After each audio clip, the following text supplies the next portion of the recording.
con una radio a válvulas antigua, muy antigua, pues mantiene una serie de conversaciones con unas voces que se cuelan a través de su radio, ¿no? Esto en principio puede parecer ridículo, pero le sucede a muchas otras personas en el mundo y es el famoso fenómeno de la transcomunicación. Bueno, pues hasta allí llegaron Anabela Cardoso y otra serie de investigadores, como te he dicho antes, hicieron una serie de experimentos increíbles, tomaron todo tipo de medidas, controlaron que no hubiera ningún tipo de trucaje, incluso durante la experiencia retiraron las válvulas, porque es una vieja radio a válvulas, de esa radio y seguía funcionando, la apagaron y las voces seguían hablando. Y lo que es más interesante, los investigadores eran de diferentes nacionalidades. Había italianos, había españoles, había portugueses, había ingleses, y esas voces, fuera lo que fueran, en esos 4 idiomas hablaron con los investigadores. Y cuando digo hablaron, quiero decir que ha habido un intercambio, una conversación, ¿no? Porque ya no estamos hablando de psicofonías, estamos hablando... ¿De diálogo directo? Sí, de diálogo directo, y además de un fenómeno, sea lo que sea, que interactúa con una serie de aparatos electrónicos, y queda registrado, queda grabado, ¿no? Oye, Miguel, te puedo decir que ahora mismo aquí en la nave del misterio, en este día tan especial, se ha hecho como un silencio tremendo. Que si hemos grabado psicofonías alguna vez, como dices, Carmen, efectivamente, más de una vez. Yo recuerdo, precisamente en una situación muy curiosa, grabando una entrevista con Laura Pausini, pues, fijaos qué situación más curiosa, ¿no? Y salía cantando la voz. No salía cantando. Estábamos en el Hotel Palace y, curiosamente, en la grabación, era una entrevista para la agencia EFE, a la que estuve trabajando durante algún tiempo, aparecían voces, y fijaos por qué me llamó la atención este fenómeno. Yo formulaba la pregunta, antes de que yo la formulara, mientras yo lo estaba pensando, algo la respondía. Parece mentira, pero ya estamos en el año 2006. La nave del misterio, pues se enfrenta al desafío de su 4º año consecutivo en esta querida casa, en la cadena SER, y uno casi, no sé si es por todo el follón que acabamos de vivir, campanadas, uvas, alegría, siempre los mejores deseos, ¿no?, para el futuro inmediato. Pues uno, Carmen Porter, sinceramente, buenas madrugadas. Buenas madrugadas. Feliz año. Feliz 2006. La verdad es que uno se emociona un poco, fíjate, yo estaba así, esperando que llegasen las 2 de la madrugada, y me estaba dando cuenta cuántas historias hemos recorrido, la nave del misterio. No voy a llamar ya vieja nave del misterio, pero sí baqueteada nave del misterio. Nuestro querido compañero Juanma Frasquet, siempre ahí, Javi Rodríguez, Noel Calero, Antonio Bravo, Carlos Nicolás, que abandonó la nave no por decisión nuestra, ni mucho menos, sino por nuevos quehaceres en otras emisoras de este mismo grupo. Tenemos un recuerdo con él después de más de 390 noches, pues absolutamente entrañable. Y luego hay nueva gente, ¿no?, que siempre se incorpora, ¿no?, en noches como esta, es muy especial, y damos la alternativa milenaria a nuestro querido amigo Carlos Ródenas, que está ahí en la nave del misterio con estas músicas, porque es muy interesante. Noel Calero, que también está durante toda esta noche vieja. Lo he dicho, Noel, ya sabes. El asunto es que, además, lo bonito es que hay un feeling muy especial, ¿no?, entre...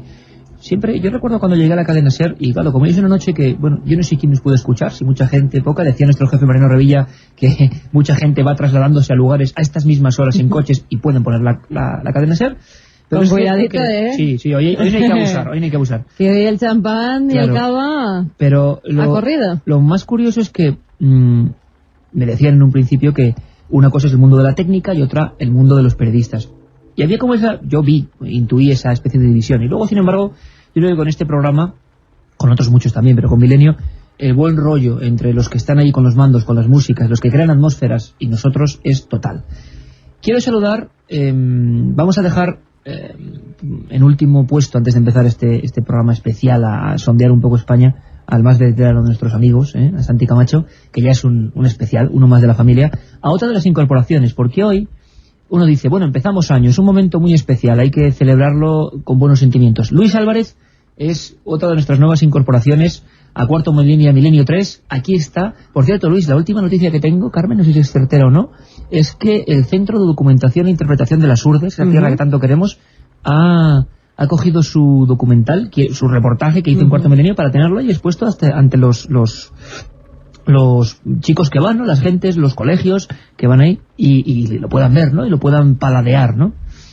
Sí, la verdad es que sí, me escribieron el otro día diciendo que nos daban las gracias por hacer un reportaje sobre las Urdes, sobre esa maravillosa tierra, y que además estaban muy contentos de cómo había quedado, de las tradiciones que se habían contado, y que querían que les mandáramos una copia para proyectársela allí, pues a toda la gente que quisiera, que lo visitara, que lo pidiera, y todo fue por un reportaje que hizo también un compañero de Cuarto Milenio y Milenio 3, aunque dijo Tercer milenio, efectivamente, en una de las últimas conexiones que hicimos con él, nos dice tercer milenio desde las Urdes, pues nos dijeron que sí, que se lo enviáramos, y ahí estuvo con todos ellos.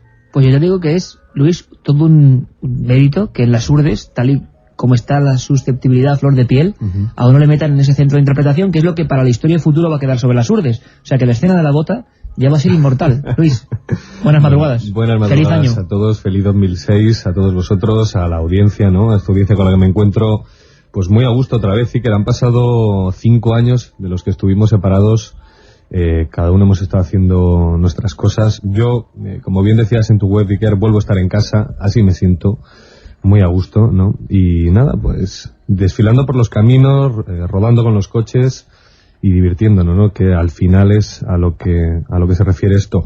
Lo de las Urdes es un trabajo de todos, indudablemente. Es decir, estaba tu libro para documentarnos, todas las personas que trabajan en Cuarto Milenio, desde producción, postproducción, etcétera, se han volcado en ese proyecto y en todos los demás. Entonces, decir que es un trabajo de uno solo, pues no, es un trabajo de todos.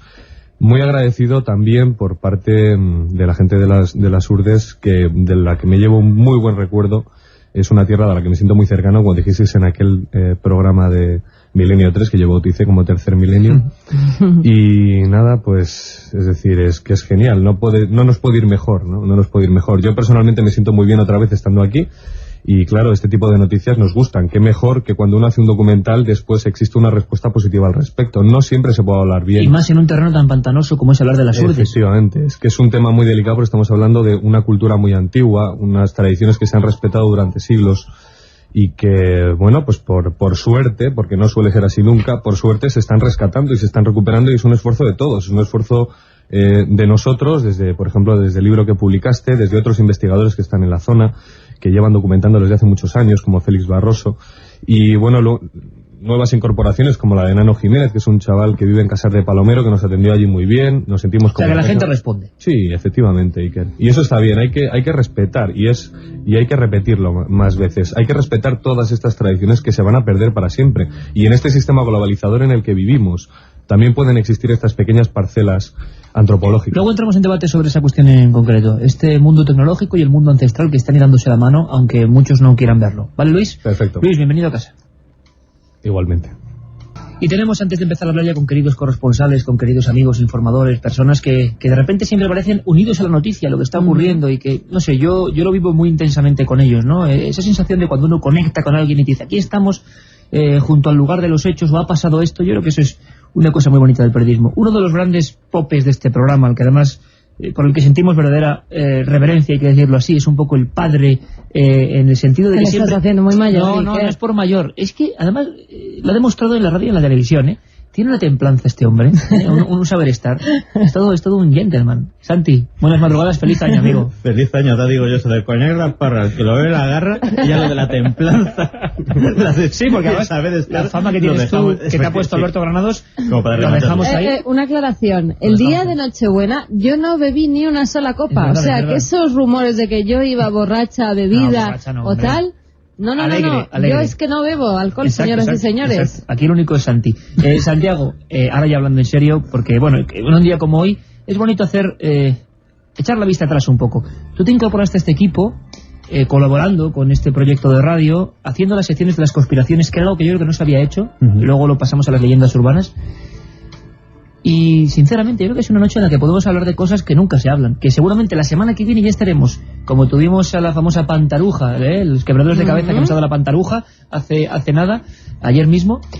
Siempre que hablamos sobre la noticia, sobre el suceso, se trabaja mucho, porque hay muchas preguntas de oyentes de cómo es Milenio 3 por dentro, igual podemos resolver algunas de ellas. Pero Santi, ¿tú cómo fue tu experiencia personal? ¿Por qué te decidiste embarcarte en la nave del misterio? ¿Cómo te encuentras afrontando este 2006, que creo que va a estar lleno de cosas buenas? Eso esperamos.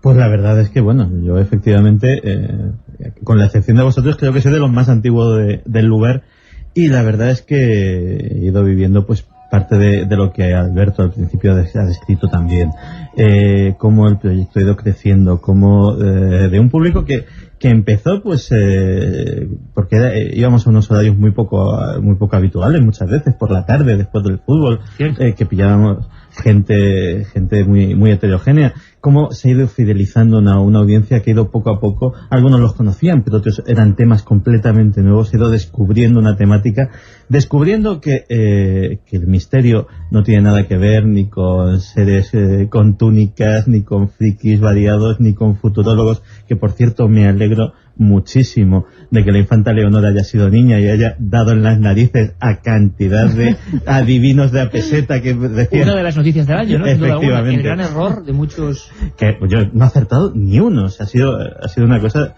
realmente notable. Pues descubrirles que el misterio puede ser otra cosa, que estos temas se pueden tratar con seriedad, se pueden tratar con rigor, se pueden tratar de una forma, a pesar de lo serio y de lo riguroso, amena, apasionante. Y bueno, ahí está, y no vamos a sacar pecho más porque ya lo hemos hecho bastante legítimamente los últimos resultados de audiencia, pero afortunadamente todo eso ha sido respaldado por todos vosotros que nos estáis oyendo ahora mismo. Santi, ni que decir tiene que muchas gracias por formar parte de esta aventura, que sin ti desde luego no sería lo mismo. Gracias, Santi. A ti. Hechas las presentaciones, me gustaría comentar también que hay un montón de gente ahí fuera. Ahí fuera me refiero, fuera de la nave del misterio físicamente, pero que están unidos a ella. Vamos a poder hablar con ellos, a preguntarles cosas. Sé que además en Canarias, yo me he quedado muy sorprendido, por ejemplo, en Canarias siempre es una tierra muy querida, ¿no?, para todos nosotros. Tú también tienes, Santi, vínculos muy personales con Canarias, ¿no? De hecho, mando, si me está escuchando a mi padre, un saludo, que vive en Tenerife, y de vez en cuando pues me voy a acerco para allá, pues para disfrutar de esa tierra maravillosa. ¿Por qué hay esa unión entre Canarias y el misterio? ¿Por qué es tan, aparte de afable, por qué está tan unida la gente de Canarias al misterio? Fíjate, Santiago, hace poco, viendo esas parrillas terroríficas, que por fortuna en radio son menos, porque los datos ya están, pero en televisión cambian cada día, vi que Canarias superaba con creces, pero con unos datos espectaculares, el resto de comunidades autónomas, en cuanto a la visualización de Milenio 3. Seguramente en radio... De cuarto milenio. Seguramente con la radio pase lo mismo. ¿Por qué crees tú, Santiago, que ocurre eso, ese nexo? Porque a día de hoy, Canarias, el caso de Canarias es en cierto modo muy parecido al de las Urdes. Las Urdes ha sido una tierra mágica porque ha vivido aislada por un aislamiento que le ha impuesto su geografía, sus circunstancias socioeconómicas durante muchos años, y ha podido mantener su tradición. El aislamiento impuesto por su condición insular de Canarias ha permitido que el acervo cultural, que las antiguas tradiciones, que las antiguas leyendas, las antiguas costumbres permanezcan muy vivas. Y que además es una tierra mágica. Yo recuerdo todavía historias que están muy vivas, lo que se cuenta del barranco de Badajoz, la famosa historia de la niña de las peras. La niña que se fue a recoger peras apareció 30 años después con su cestito lleno de peras, pero sin que pareciera que hubiese pasado un solo día por ella, y que se sigue contando que hasta hace muy poco vivía en alguno de los pueblos de la región. Todas esas historias están perfectamente vivas para el canario. Es decir, todo el mundo conoce a alguien que en su pueblo, su familia, etcétera, etcétera, pues le cuenta de primera o de segunda mano algo que no es leyenda ni es tradición, sino que forma parte de la cotidianidad de ellos. Entonces yo creo que tiene una sensibilidad para apreciar que realmente no todo es tangible, no todo es concreto, no todo es material, sino que en el mundo también quedan cosas todavía a día de hoy incomprensibles, que a lo mejor en otras comunidades o en núcleos urbanos, como puede ser grandes ciudades como Madrid, Barcelona, etcétera, etcétera, pues a lo mejor somos un poquito más fríos para apreciarlo en lo que vale. Oye, Carmen, ¿y en Canarias a quién tenemos siempre? Pues desde Canarias siempre nos habla José Gregorio González, que creo que ya nos está escuchando. ¡Feliz año, José Gregorio! ¡Feliz año, Carmen, Iker y Santi! ¿Cómo estás, monstruo? ¡Feliz año! Pues imagínate, bueno, estos días un poquito pasados por agua, porque uno de los tópicos que está por desaparecer de Canarias es que siempre hace buen clima, O sea, bueno, más o menos... No digas eso, que nosotros siempre que hemos ido, vamos, a mí me encanta viajar a Canarias, porque además regresamos morenitos cuando todo el mundo está blanco aquí en Madrid, y eso es una emoción... Cuéntanos. José, ¿te has quedado en el misterio? No, es que estaba además pensando en que efectivamente desde fuera se aprecia mejor el clima de aquí. Lo que pasa es que como suele ser bastante estable, desde que caen unas gotitas enseguida lo notamos. Oye, vaya año para Canarias, ¿Habéis estado sin luz también? Sí, bueno, hemos entrado dentro de los recorridos de los huracanes y de las tormentas, y bueno, viviendo en carne propia lo que probablemente se convierta en algo cotidiano a partir de ahora, ¿no? Que es ese cambio climático en una región de clima estable, muy estable como es este, y donde se empiezan a ver este tipo de fenómenos cada vez con mayor asiduidad, ¿no? Oye, José, hablaba Santiago de algún misterio clásico, como puede ser el Barranco de Badajoz. En este 2005, ¿tú destacarías algo especialmente? ¿O la calma chicha? Sé que en los medios de comunicación de Canarias también ha habido novedades, está hablando de estos temas, yo no sé si bien, mal o de qué forma. Han pasado varias cosas, tú has intervenido en varias ocasiones en este programa. No sé, en tu particular resumen concreto y casi en titulares del año, ¿qué destacarías? Hombre, Santi ponía antes el acento adecuadamente en cómo se viven estos temas en Canarias, es verdad. O sea, la condición de islas hace que lo mismo que la naturaleza se conserva y son paraísos naturales con ecosistemas únicos, pues lo mismo a nivel de tradiciones, de pensamientos, de cultura, pues también ocurre lo mismo, y quizás por eso hay tanto misterio y tanto interés y tantas inquietudes, ¿no? Hombre, en titulares, mira, lo cierto es que la televisión se ha ocupado en los últimos meses de este asunto en Canarias, pero bueno, desde mi punto de vista, y tú sabes que soy bastante moderado con las opiniones, la verdad que creo que ha sido una apuesta bastante nefasta para lo que durante tanto tiempo se han esforzado y se esforzaron en trabajar, en divulgar y en construir personajes como Paco Padrón. Esa es la nos dejó este año, prácticamente. Paco Padrón se nos fue este año, efectivamente, en julio, a finales de julio, y con él se fueron muchas cosas, muchos proyectos, muchas ideas, una persona inquieta hasta el último momento. En estos días precisamente conversaba con su esposa y me decía que descubre anotaciones en cuadernos y en papelitos por ahí con nuevas ideas de Paco, ¿no? Con cosas que estaba gestando, ¿no? Oye, José, me gustaría, porque yo creo que es un momento muy especial y incluso un momento idóneo, porque además recuerdo ahora que tú has entrado en Milenio en muchas ocasiones este año, precisamente algunas para contar las experiencias de contactismo supuestamente que tuvieron lugar en la playa de la Tejita, año 75. Pero yo a veces no sé si es cierto o no, si me he hecho yo un lío, pero sí me gustaría que lo contaras, ya que en este año, luego hablaremos de eso si os parece, nos han dejado personajes muy importantes para el mundo del misterio. En ese aspecto el 2005 ha sido nefasto, pero es cierto que hay una escena que yo no sé, me gustaría que me la confirmases, José. Es un coche, un vehículo, Paco Padrón, que luego, para que quizá hay mucha gente que se incorpora hoy o que no ha conocido a esta persona, es, digamos, el gran divulgador del misterio, con una creencia total, por ejemplo, en extraterrestres o en fenómenos extraños, y que ha hecho una labor tremenda durante años en Canarias. Para algunos, pues, excesivamente crédulos, pero sin duda con el valor de haber puesto estos temas sobre el tapete. Pero hay una escena que es la de, poco antes de esas historias de la Tejita, él creo que quiere poner fin a su vida o está en un momento de depresión total, y algo le salva. Sí, efectivamente, esa es la gran experiencia transformadora de Paco Padrón, una vida bastante licenciosa. Él estaba, siempre lo reconoció y lo dijo, él era un alcohólico empedernido, y quiso poner fin a una vida alocada, sin sentido, que, como él decía, hacía sufrir a la gente que le quería, y decidió suicidarse en la zona del Boquerón, una zona entre la laguna y el municipio de Tacoronte, dejando su coche sin frenos, ¿no? A toda velocidad por un gran precipicio. Bueno, pues en ese momento ve como viene hacia él una bola de luz transparente, naranja, una esfera de muy potente, que impacta contra el parabrisas del coche, y en ese momento pierde totalmente la conciencia y se despierta ya en su casa, ¿no? Él, con el paso del tiempo, fíjate que eso lógicamente le cambió. Al día siguiente ya no era la misma persona y su adicción al alcohol desapareció, algo que desde el punto de vista médico pues constituye en sí mismo un auténtico interrogante, ¿no?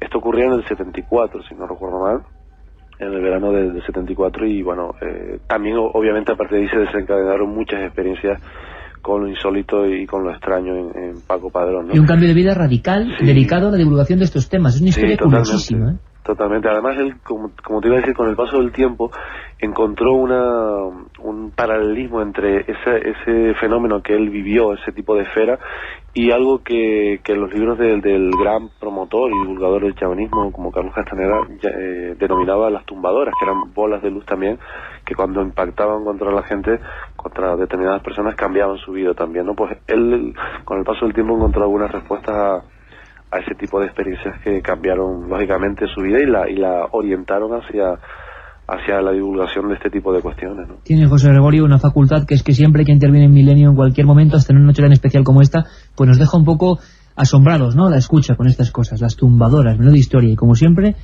arquetipos que se repiten a lo largo de la historia.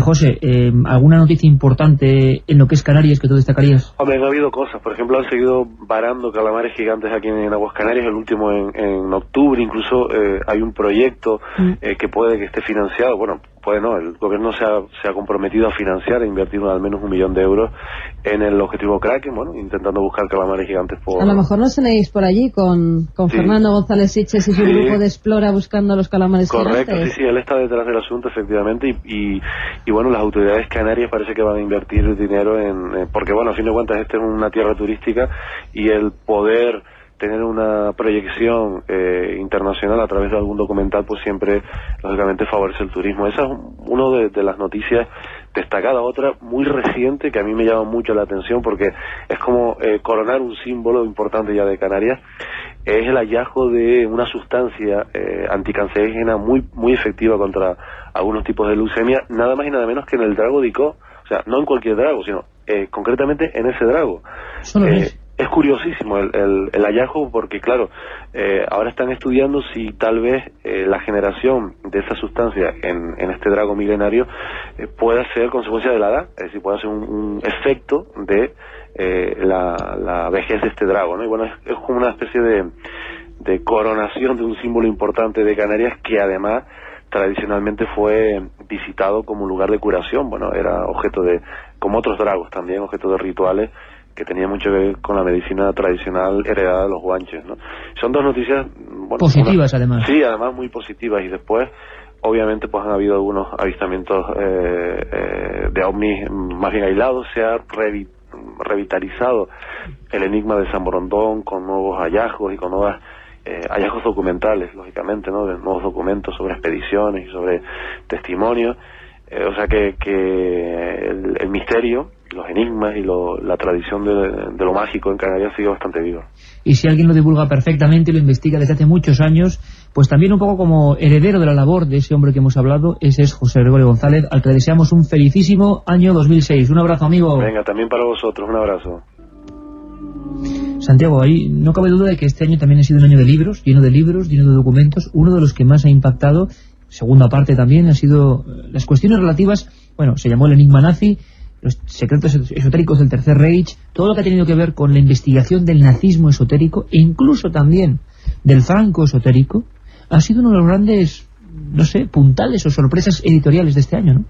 En el caso de Franco, es lógico porque estamos en el 30, ha sido el año del 30 aniversario de su fallecimiento. Los seres humanos somos muy aficionados a las cifras redondas y los temas se revitalizan. Gracias precisamente a esa revitalización, pues hemos descubierto cosas fascinantes, hemos descubierto todo un lado desconocido del general Franco, que bueno, que a lo mejor era un personaje al que la historia había tratado de una forma un poco plana, de una forma pues centrado sobre todo en sus filias y sus fobias políticas, pero que también, aparte de tener un sentido humano, pues tenía un sentido de lo trascendente, tenía un sentido de lo esotérico, que algunos autores pues se han molestado en descubrirnos para sorpresa y para fascinación. En cuanto a lo de los nazis, yo creo que es un tema que está generando un interés absolutamente increíble. Te voy a comentar una anécdota personal que me pasó en este año precisamente, discutiendo un tema de una portada de un libro con un editor, y este me dijo, mira, cualquier cosa que le pongamos una esvástica en la portada vende. Y es cierto, esa frase dicha tan fríamente en plan marketing por este editor, realmente lo que estaba plasmando era un interés increíble de la gente precisamente por retomar y redescubrir ese periodo histórico tan conocido pero a la vez tan misterioso.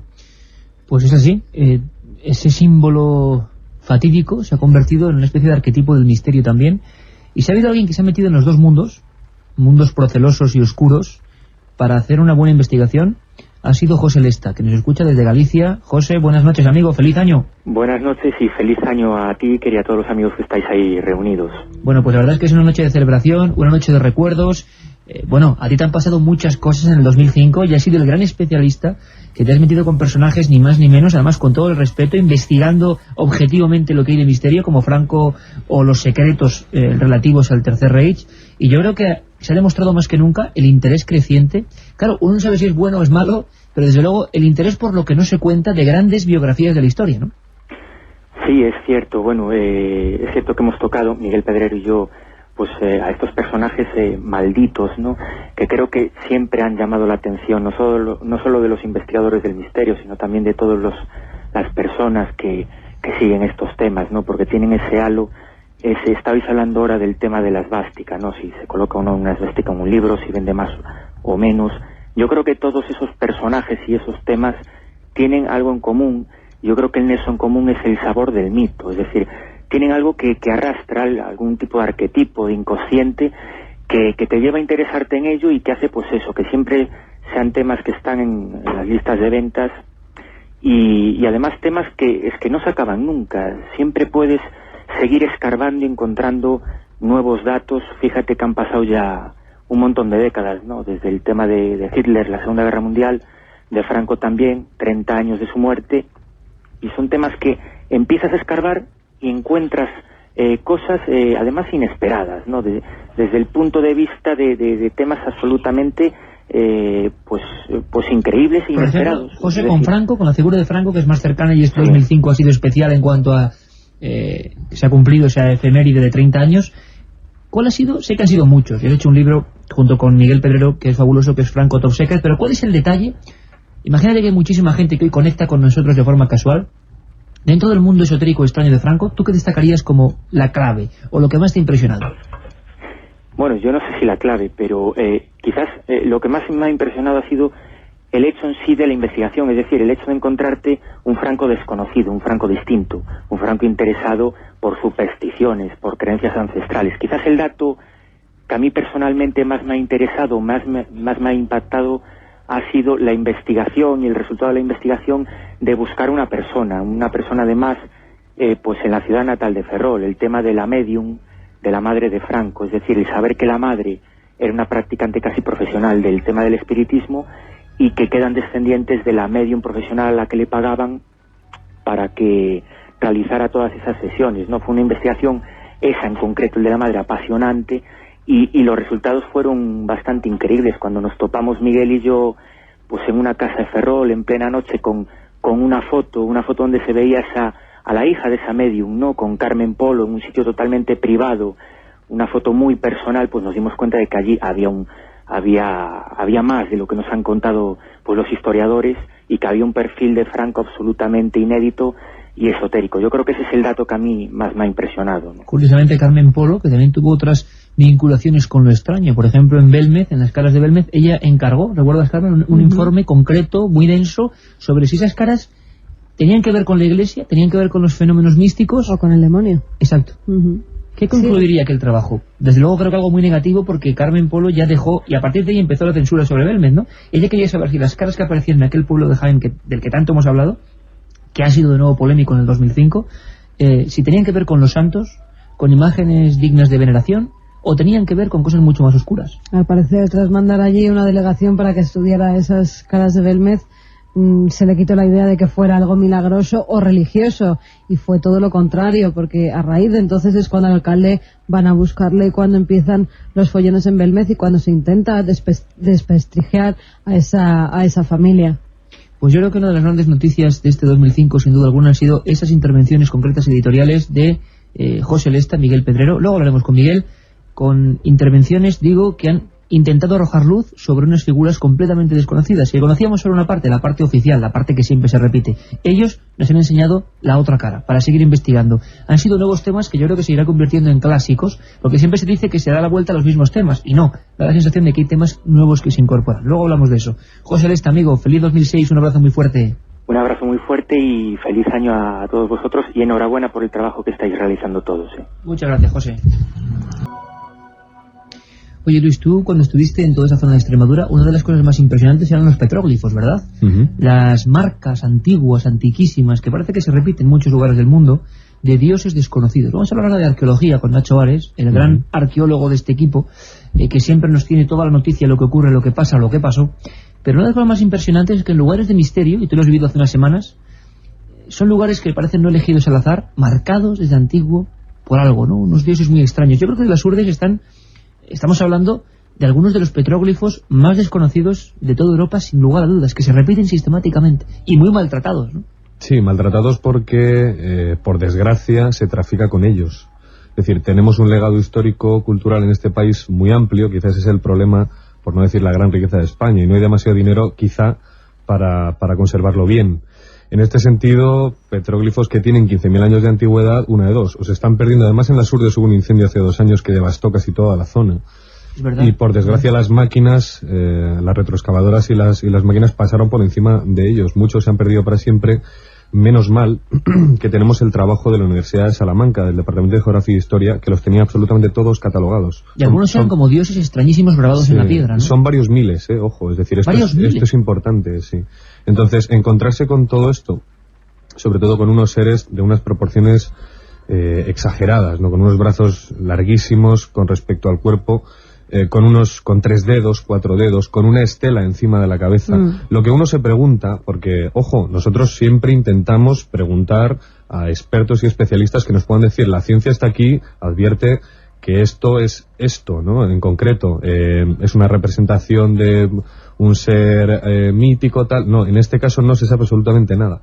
O sea, no se tiene casi ninguna información relacionada con qué representan estos seres. Y lo que uno se pregunta es, bien, si ha habido casos que se han producido precisamente en los alrededores de estos petróglifos, de seres míticos, seres desproporcionados, ¿por qué no van a ser una manifestación de los miedos de esas personas hace 15.000 años que estaban allí, ¿no? Efectivamente, miedos a cosas concretas, concisas.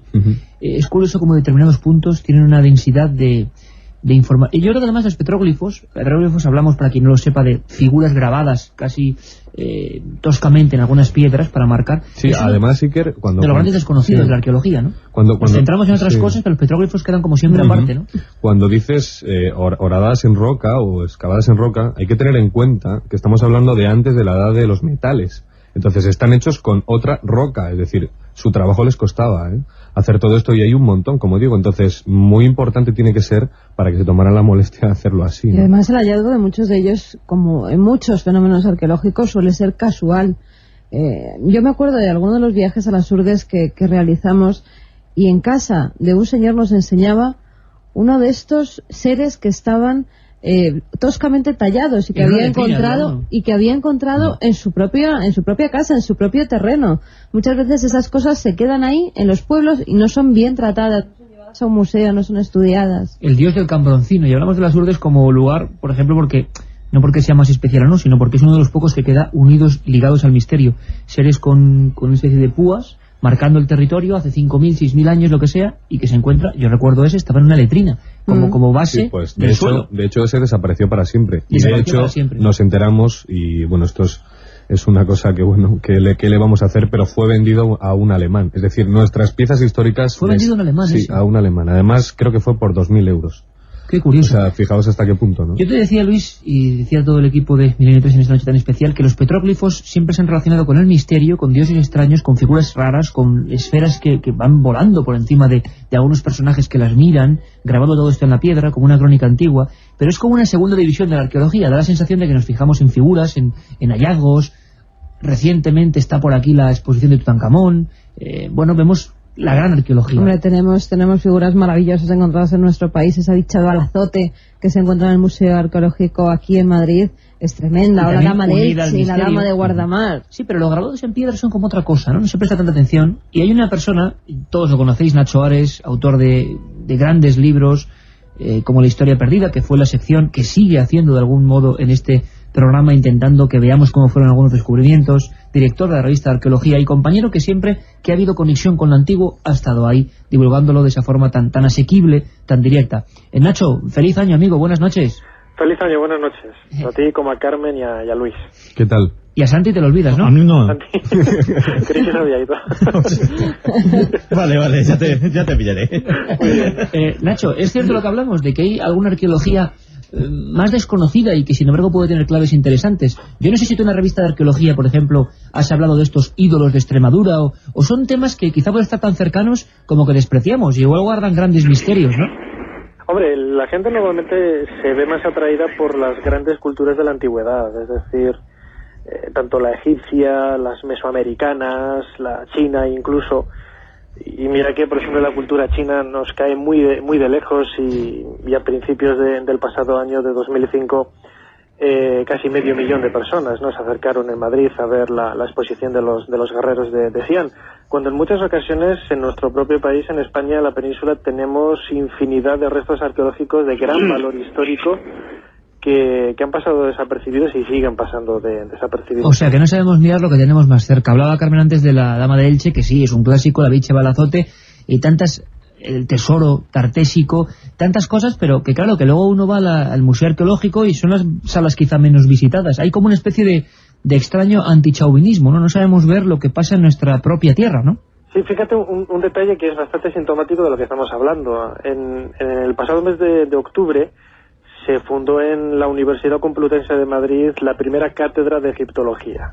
Se ha fundado y fíjate que es una cátedra que se venía reclamando desde hace varios años, porque España poco a poco, con las diferentes misiones arqueológicas que tiene en Egipto, las investigaciones, la propia exposición ahora Faraón, que se puede ver en la Fundación Canal en Madrid, etcétera, hay un gran interés y grandes especialistas poco a poco van apareciendo en el terreno de la egiptología.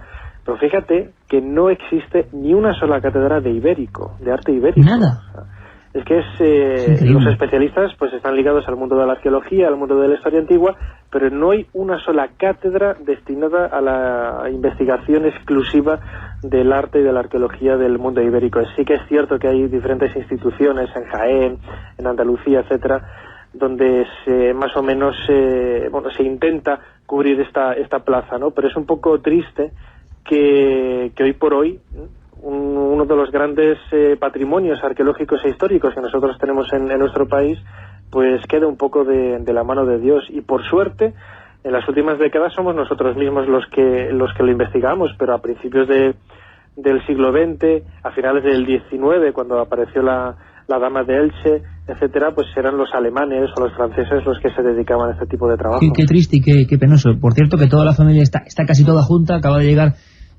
nuestro querido amigo Juan Jesús Vallejo, de rodar por esos mundos de Dios. Juan G, buenas noches, feliz año. Hola, buenas noches y feliz año. ¿Tú no descansas ni hoy? Ni hoy, la verdad. Yo vengo directamente de Soria hace un ratito. ¿Mucho calor? Sí, un calor bueno. No sabes cómo tengo los pies todavía. Buscando precisamente huellas también de algún modo, no sé si arqueológicas, sí del mundo antiguo, y de uno de los grandes temas que ha colapsado este año. Estamos haciendo un poco resumen del año, templarios. Efectivamente, vengo de Soria, del cañón de Río Lobo. Estrené unos calcetines que me compré en Patagonia, de lana, porque te aseguro que hacía un frío espantoso, pero es un lugar bello y emblemático como poco se ha conocido en el mundo. Oye, pues ahora nos lo cuentas. Antes despedimos a nuestro compañero Nacho Ares. Nacho, por cierto, ¿ha habido alguna gran noticia importante que tú destacarías sobre todas las demás? Siempre hay muchas noticias arqueológicas, ¿no? Y ahora con Internet además tenemos un acceso muy directo a todas, o tenemos más rapidez. ¿Hay alguna que a ti personalmente te haya llenado más que las demás? Bueno, antes he estado revisando un poco todo lo que ha aparecido a lo largo del año, especialmente relacionado con lo que a mí sabes que más me interesa, que es la egiptología, ¿no? Y casi a diario aparecen noticias del descubrimiento de tal tumba, de la investigación sobre tal momia, etcétera, ¿no? Pero una de las cosas que a mí, por lo menos personalmente, más me llamó la atención y más me interesó en el año 2005 fueron las investigaciones que se realizaron sobre el TAC llevado a cabo en la momia de Tutankamón, en donde finalmente se demostró que no había sido asesinado, que pudo haber muerto por una gangrena sufrida en una herida en la rodilla izquierda. De esta manera, no es que se desmitificara o se cayera el gran mito del asesinato de Tutankamón, que fue el eje principal de numerosísimas novelas y películas, pero sí que es cierto que gracias a las nuevas tecnologías, poco a poco vamos aprendiendo algo más sobre lo que hasta entonces parecía la historia escrita e inamovible del antiguo Egipto, ¿no? Yo creo que la investigación de Tutankamón y lo que queda todavía por venir es una de las cosas que para mí personalmente en 2005 ha sido lo que más me ha interesado. Pues estoy seguro, Nacho, que el 2006 viene con buenas perspectivas, ¿no? Mucha información, mucha tecnología y muchas ganas de saber. El ejemplo es la revista de arqueología, o cómo el misterio incluso se está llenando de referencias a la historia antigua. Un abrazo muy fuerte y feliz año, compañero. Un abrazo muy fuerte para todos y feliz año. Pues estamos casi todos en esta noche tan especial. Falta alguien que ni hoy está por ahí, rodando por los mundos de Dios, buscando el misterio. Yo creo que es el reportero que más veces se ha encontrado con sorpresas a lo largo de este año 2005. Sin duda, Santiago, este año también va a ser el año de la pantaruja, ¿eh? Sí, este año va a ser, yo creo que un año especial. O ha sido el 2005, porque vaya con la pantaruja. La verdad es que va a dar que hablar el tema, bueno, ya lo vimos ayer, que la verdad es que la historia es fascinante. Y a ver en qué queda la cosa. Pero además, Santiago, tú que tienes esa conexión canaria, pero también extremeña. Sí, esto es una cosa Santiago Camacho Hidalgo, de Castilblanco. De Castilblanco, Badajoz, un abrazo, paisanos. Esa zona... el enigma es Santi. El enigma es Santi, está claro. Esa zona, hay mucha tradición de la pantaruja. Yo he empezado a documentarme, me he quedado asombrado, como una especie de santa compañía extremeña, sí. Y luego penitentes que hacen eso y que asustan durante generaciones. Es algo asombroso. Es la sensación, como decía Nacho, ¿no?, de que hay cosas en España que ni conocíamos y de repente, ¡pum!, por una serie de noticias, y ayer lo contábamos. Bueno, ha sido un final de año desde luego espectacular en ese sentido, ¿no, Santi? Sí, la verdad es que cuando menos esperas saltar a liebre. Lo cierto es que, fíjate, estaba oyendo hablar a Luis antes pues de los petroglifos, oía a José Lesta y me recordaba yo cómo se ven estas cosas también en Galicia. Y es curioso porque me acordaba de una cosa que he ido notando en mis viajes por España, pero que es un fenómeno que le podemos dar todos una aplicación práctica. Si uno va a Galicia, a Cantabria, al País Vasco, ve que los cementerios están muy cerca del centro urbano. En algunos pueblos de Galicia están en el centro del pueblo y el pueblo está alrededor del cementerio antiguo, en las iglesias, en la iglesia más céntrica. Según vamos bajando, según los celtas se van convirtiendo en íberos, el cementerio se va alejando hasta que ya llegamos a Andalucía, que el cementerio, si puede estar en el otro pueblo, mucho mejor. Esa sensación en el norte de cercanía con lo sobrenatural es muy notable. Pues en Extremadura, a pesar de no estar ni mucho menos al norte, yo creo que tiene lo mejor de la tradición árabe, de la tradición andaluza, pero mezclado precisamente con ese tono mágico que tiene Galicia, y por eso lo hace una tierra muy especial. No solo las urdes, o sea, Extremadura, toda. Extremadura es una tierra dentro del tema mágico todavía. Yo personalmente creo que para el misterio es tierra virgen. Sí, total. Y hay historias fascinantes que todavía están por desentrañar. Total. Allí. Yo recuerdo que en mi primer libro, Enigmas sin resolver, que de toda España, creo que el 20% o 25% eran de Extremadura, y es la zona menos conocida. Por cierto que por allí, rondando por la noche extremeña, está nuestro compañero Francisco Contreras. Francisco, feliz año. Feliz año, compañeros. ¿Cómo estás? Mejor que nunca. ¿Qué tal? No se puede pasar un mejor año que buscando el misterio. Buscando la pantaruja. O al espantajo. O como lo llamaba el ya desaparecido corresponsal del periódico Hoy, Eugenio Graguera, el hombre linterna. El hombre linterna. Esas figuras ensotanadas que a Luis Álvarez seguro que le estremecen. Por supuesto. Oye, Francisco, resulta que un pueblo español, acabamos el año 2005 realmente diciendo una cosa que nos parecía de otro tiempo, ¿no? La noticia, el titular. Un pueblo asustado por algo físico, sobrenatural, por una broma, pero está pasando, ¿no? No se sabe realmente lo que es, ¿no? Yo estoy empezando a descubrir, después de patearme estos días Albuquerque, que es concretamente la localidad donde está sucediendo lo imposible, lo insólito, serias dudas, ¿no? Hay un pueblo dividido entre que es una broma pesada de alguien, o que realmente ha vuelto a deambular por las calles de Albuquerque lo imposible. La descripción siempre es la misma. Especie de figura alta, unos la identifican como mujer, quizás por la forma de caminar que tiene, ensotanado, pero no es con una capa blanca. Va con la cara, el rostro tapado, como si fuera una especie de peregrino. Lleva un cirio, una vela encendida en su mano izquierda. Incluso hay algunos testigos, los que más se han acercado hasta ella, que han visto como si la mano tuviese heridas. Otros incluso han podido hablar con ella. Han podido tener un encuentro cercano y golpear, porque en otra de las manos porta como una especie de caña, sacudiendo. Caramba. Eso, Francisco, lo contábamos un poco ayer y estamos recordándolo para que la gente lo vea, pero la idea es que el miedo se sigue propagando en algunos pueblos. Mencionabas a Luis, esto suena mucho a lo de Gas de Coria, ¿te acuerdas? Sí, suena, es más, sospechábamos incluso, y lo hablábamos aquí antes de preparar el viaje de Fran, que es quizá posible lo que está sucediendo, no sé muy bien, que Fran está allí, está enterándose de todo, pero es quizá una respuesta al documental que salió en televisión. Yo sospecho, no lo sé. También se encargará Fran de saber si efectivamente es un enigma, es una broma de mal gusto. Y es curioso que una semana antes hablábamos de la portuguesa ocurrida en Badajoz en Milenio 3. Es curioso, ¿no? Hemos hablado de Badajoz y apariciones y de repente el diario Hoy, un poquito antes, porque creo que desde el 15 de diciembre está hablando de esto, pero bueno, ha sido la gran noticia del año. Fran, que simplemente queríamos saludarte y sobre todo que nos contases de todas las historias que has cubierto en el año 2005, ¿te quedas con alguna a nivel especial de sensación personal de haberlo pasado, lo que siempre le gusta a la gente? ¿En qué lugar lo has pasado peor? Es la gran pregunta. ¿En qué lugar lo he pasado ¿O te ha peor? impresionado más a nivel de la geografía del misterio que has recorrido este año? Quizás los que tengo más cercanos, ¿no? Te voy a decir dos, ya sé que Carmen se enfadará conmigo porque siempre tengo que dar algo más de información. Me quedaría con dos cosas. Dos reportajes. Lo del Santo Grial para mí fue excepcional. Tener una pieza tan cercana, tan cerca de mí, y con Teo y con Ángel. Buscar a Roma Santa fue algo ya fuera de lo normal, porque tuvimos que recorrer el valle de la Sierra de Mamede y descubres que lo que decía Santiago, esa Galicia mágica, insólita, extraña, está más viva que nunca, pero que está a 400 kilómetros de Madrid, esta gran ciudad de paisas, y dices, ¿cómo es posible que esté esto aquí y que no lo veamos?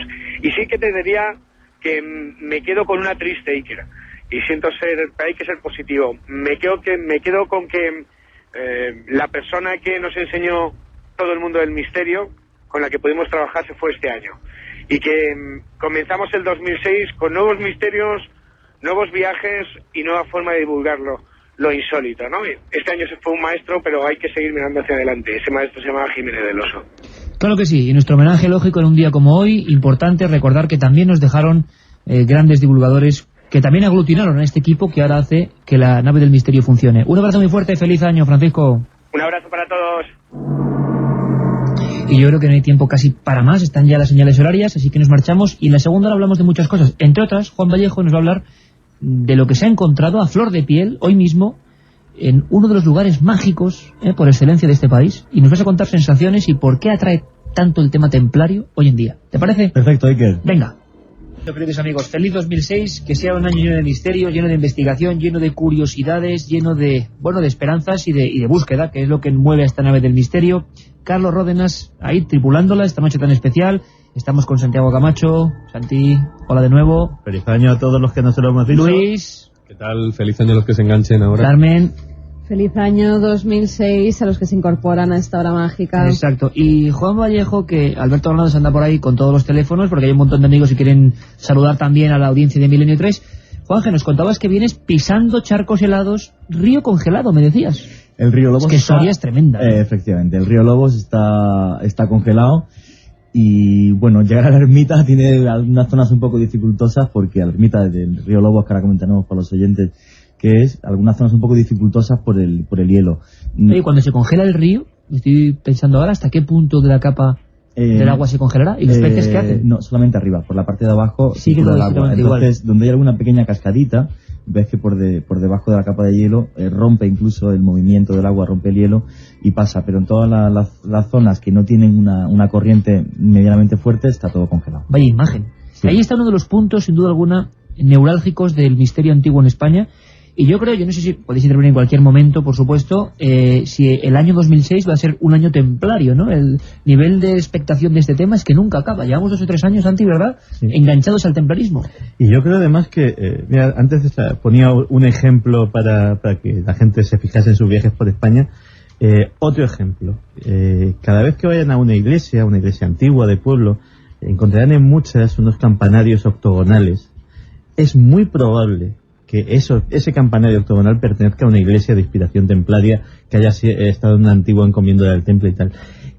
Cuando vemos la proliferación de ese tipo de iglesias y luego buscamos marcas de cantero, buscando signos templarios, etcétera, en ese pueblo, descubrimos que la historia de la España medieval y la historia del temple están tan íntimamente unidas que son absolutamente inseparables, y yo creo que es un capítulo muy, muy, muy injustamente pasado por alto dentro de la historia medieval de España. ¿Y ese lugar que tiene, Juanje? El lugar que tiene, aparte de una belleza natural incomparable, 1000 misterios. El primero es por qué estos caballeros, mitad monjes y mitad guerreros, en medio de la nada, en un punto que no es estratégico en absoluto, crean una ermita de belleza sin igual y en un marco natural, como comentaba antes, completamente incomparable. Pero hay un escritor español, un investigador, que quizás además nos dio una clave que le da más misterio aún al asunto, y es que la ermita de Río Lobos está justo en el punto central que hay en la parte norte de España. Me explico. Si tú pones encima del mapa de España una chincheta justo encima de la ermita del Cañón de Río Lobos, es equidistante exactamente igual del Cabo de Creus y el Cabo de Finisterre. ¿Qué dices? Efectivamente. Juan García Tienza. Juan García Tienza fue el primero que se dio cuenta de esto. O sea, ¿y cómo pueden tener ese conocimiento, esas medidas en ese siglo? Que ni siquiera existían en ese siglo esas medidas, y aparte tenemos que hablar, aunque a mucha gente le pueda sonar a locura ya este misterio, realmente los templarios fueron capaces de ver algún tipo de energía, de crear o de ver lugares de poder que ellos mismos utilizaban dentro de sus ritos y ceremonias. Es lo que se pone de relieve cuando estás en el Cañón de Río Lobos. El entorno natural, la ermita y un punto equidistante exactamente igual de Finisterre y el Cabo de Creus. O sea, dividen la península ibérica en dos y ahí ponen una ermita. ¿Para qué? No se sabe. ¿Cómo es la ermita? La ermita es una ermita muy pequeñita, de una piedra roja, caliza. Una de las cosas que llama la atención es que justo en la puerta de la ermita, en la parte superior, en el dintel de arriba, hay varias figuras. Dos de ellas son cabezas humanas, otra es un ser extraño, otra es una escalera.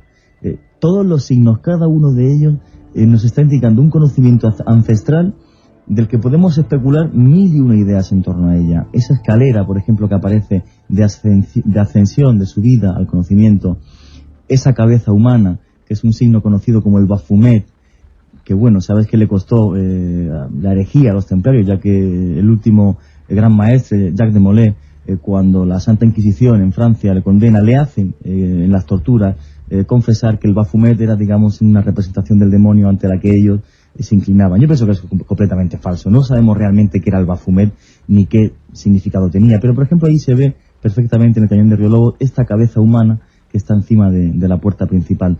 Luego una cosa que llama la atención, y la comentaba hoy con el equipo de rodaje con el que estaba, porque hemos estado en muchas catedrales, ¿no? Sin embargo, en esta pequeña ermita te aseguro que absolutamente todas las piedras tienen signos de cantería. ¿Todas? Todas las piedras que rodean la ermita tienen signos de cantería. Entonces sabes que, bueno, para los oyentes que no sepan qué son los signos de cantería, en muchas de las catedrales de nuestro país verán que de repente en algunas de las piedras aparecen una serie de signos. Puede ser una cruz, puede ser una llave, puede ser un pez. Entonces, muchos de los arqueólogos comentan que, bueno, que era simplemente de que cada cantero ponía ese tipo de marca en las piedras y que cuando llegaban a la catedral, tantas piedras se ha aportado con mi firma, tantas piedras me pagaban. Sin embargo, hay otros muchos arqueólogos que no están de acuerdo con esta interpretación. Yo no estoy de acuerdo tampoco con esa interpretación. Para muchos arqueólogos y para muchos historiadores, los signos de cantería tienen que ver directamente con el conocimiento esotérico que había dentro de las catedrales. En el caso de la ermita de Río Lobos es donde más claro lo he visto por una cosa. Una ermita que es muy pequeñita, donde apenas posiblemente trabajaría un cantero o dos, a que esta gran cantidad de simbología y de signos. Otra de las cosas que choca mucho en Río Lobos es la ermita, el río, una cueva enfrente espectacular. O sea, realmente los templarios volvieron a recoger antiguos mitos celtas, mitos íberos de comunión con la naturaleza. Yo pienso que muy posiblemente sí. Pues viene Juanje completamente emocionado, compañeros, y yo creo que es una forma de ver cómo nos encontramos con el país desconocido. ¿Cuántas cosas nos quedan todavía por conocer, por pisar, por fotografiar? Da la impresión de que aunque tenemos ese famoso programa que escanea todo el mundo, sigue habiendo lugares como la ermita del Cañón del Río Lobos sorprendente. ¿Cuántas cosas quedan por resolver? Pues muchísimas, y que además todas las semanas nos enteramos de alguno de estos pequeños detalles cuando abrimos esas líneas que tenemos siempre para los oyentes, tanto el mail como el 7640, que tantas alegrías nos ha dado. En este 2005 bastantes. Descubrimos que hay muchísima información, que en determinado pueblo, en determinada ermita, hay un símbolo de estos, que nos mandan las fotografías, que se molestan en ir a los lugares, que pedimos su ayuda y enseguida tenemos las fotografías, los sonidos, que nos ayudan de esa forma a descubrir también nuevos lugares. Sería nuestro particular Google Earth, ¿es verdad? Pero a partir de 7640, esos oyentes que tienen ansias de seguir investigando y de que nosotros conozcamos esas historias ocultas que hay en sus localidades, en sus pueblos. Yo creo que cuando un reportero se encuentra con un lugar como el que nos contaba Juanje, pues algo de él se queda ahí, metido, ¿no? Es decir, la sensación, la emoción de estar ahí, es como una comunión con la naturaleza muy especial. Lo que está muy claro es que esta gente sabía muy bien lo que hacía, yo es lo que creo, y que no por azar construyeron exactamente allí. Ahora, lo de la medida, que yo no me acordaba de ese dato, Juanje, es tremendo, ¿eh? Es espectacular porque además, como tú bien apuntabas antes, Siker, es que los mapas con exactitud de España son un invento del siglo XX. Claro. Con lo cual, que hace 800 años alguien fuera capaz de tener esa medida y marcar ese punto exacto, me parece realmente sorprendente. Y aparte, otra cosa, tú sabes que soy un enamorado de la arqueología, ¿no? Y que he viajado mucho fuera de España, pero también con esas discusiones que a veces cuando tengo contigo fuera de los micros, tengo que darte la razón, que cuando voy a sitios como Río Lobos, me doy cuenta que en España hay lugares muy, muy, muy especiales. Muy, muy fuertes, ¿verdad? Muy telúricos, ¿no? Efectivamente, ¿no? Cuando yo viajo a Egipto, o por América Latina, a Perú, México, que he estado muchas veces, y ves gente que va buscando pues esas energías y esos lugares de poder, ¿no? Que bueno, cada uno tiene sus creencias y me parecen tan loables como el que va los domingos a misa, exactamente igual. Y te das cuenta que en este país, igual que Chichén Itzá, por ejemplo, en México, que Keops, o que, por ejemplo, Machu Picchu, pues tenemos lugares con una belleza y una fuerza increíble, ¿no? Una fuerza medible, además. Fíjate que decías tú que a veces somos antichauvinistas y tenías toda la razón. Cuando viajas por países vecinos, como puede ser Francia, como puede ser Inglaterra, te llevas la sensación de que la tierra, a lo mejor estoy muy poético esta noche, pero de que la tierra está muy domesticada, de que es una tierra habitada, reformada, desde tiempos muy, muy, muy antiguos. Aquí todavía hay naturaleza salvaje, tierras, como, y vuelvo a meterme, como las tierras extremeñas, como las tierras canarias, como las tierras gallegas, que todavía no están domesticadas, que todavía conservan su fuerza primigenia. Y eso no lo sabemos valorar. O sea, a lo mejor un viaje por la campiña francesa queda muy bonito, con sus viñedos, con sus chateaux, con sus que historias. Lo cuidan todo muy bien, hay que decirlo, que saben cuidar las cosas mejor que nosotros, hay que decirlo, que tienen un río Lobos allí o una ermita y la cuidan mucho mejor, hay que decirlo. Efectivamente. Pero a lo mejor lo que no nos vamos es a 200 kilómetros de nuestra casa a descubrir algo que a lo mejor está exactamente igual que hace 5.000 años los íberos lo vieron. Estoy hablando de Ulaca, que hace poco hablábamos de eso, una ciudad íbera, o más antigua incluso, absolutamente extraña, puesta ahí a 100 kilómetros de Madrid, con su altar de sacrificios y los matojos comiéndoselo. Hablabas de Galicia, has hecho varias referencias a Galicia. Vámonos a Galicia, ¿os parece? Vamos, y os pido por favor que en cualquier momento intervengáis y habléis también con nuestro corresponsal. Es un poco, pues, saludar a la gente que hace posible que esta nave del misterio ruede, y durante mucho tiempo, casi desde el principio, tanto José Lesta, con el que antes hemos hablado, como su pareja de investigación eterna, Miguel Pedrero, que también ha sacado libros interesantísimos este año, pues tiene que estar esta noche aquí, esta noche de Año Nuevo. ¡Feliz año, don Miguel Pedrero! ¿Qué tal, Iker? Un fuerte abrazo a ti y a todo el equipo, a toda la gente que tienes ahí a tu alrededor. Pues todo el equipo te lo manda porque sabemos de vuestra labor. Siempre digo vuestra porque habitualmente pues sí. el tándem con José Lesta es indestructible, por fortuna, para los que hablamos de estos temas. Oye, Miguel, hablaba Santi de esa Galicia todavía salvaje, eterna. Yo creo que poca gente como vosotros se la ha pateado buscando información. Miguel Pedrero es de esos que llamas a veces y está metido en el bosque buscando el testigo. O sea, eso es encomiable. Oye, ¿el 2005 se ha dado bien a nivel de misterios en Galicia, Miguel? Bueno, han pasado muchísimas cosas, quizás no tan espectaculares como en otros años, pero bueno, tanto José Lesta como yo hemos seguido historias relacionadas con el fenómeno OVNI, con apariciones extrañas, quizás no tan espectaculares, digo, como años anteriores, ¿no? Pero sí es cierto, por ejemplo, que este año nos hemos centrado más en lo que es esos misterios históricos, esa Galicia tradicional de la que hablabais anteriormente, ¿no? Que me he llevado grandísimas sorpresas porque todavía ha perdido en muchísimas tradiciones, y lo que es más interesante, de un par de años a esta parte, arqueólogos, historiadores y gente de renombre, gente muy preparada, gente relacionada con el mundo de la universidad, está intentando incluso revivir alguna de esas tradiciones, ¿no? Y se están haciendo aquí cosas bastante interesantes. O sea, que hay una vuelta a los orígenes y una mirada distinta de gente que antes no hacía caso. Luego hablaremos, si os parece, hacia el final del programa con Enrique Chazarra. Creo que tiene una buena noticia porque la Junta de Castilla y León decían que iban a empezar a investigar arqueológicamente oficialmente Ossate. Fijaos, un tema absolutamente olvidado. Te has adelantado que no era de Enrique. Sí, pero yo no sé si nos va a dar Enrique o no. Le ha llegado a mí un cable, digamos, ¿no? Y no estoy muy seguro, así que luego así nos lo cuenta. Miguel, y de todo eso que me nos cuentas, ¿destacarías algo en concreto? ¿Tú, en tu cuaderno de campo, destacarías algo del 2005 en tu tierra como lo más reseñable? Pues mira, quizás, si quieres, me voy un poco de mi tierra, ¿no?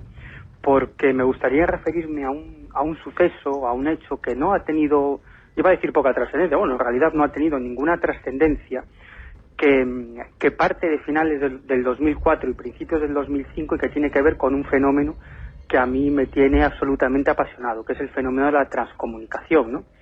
Y sabes, bueno, que aquí en Galicia vive una de las personas que más está haciendo por el tema de la transcomunicación, una animadora de todo tipo de investigaciones científicas, que es Anabela Cardoso, antigua diplomática de Portugal, que fue cónsul general de Portugal en Galicia.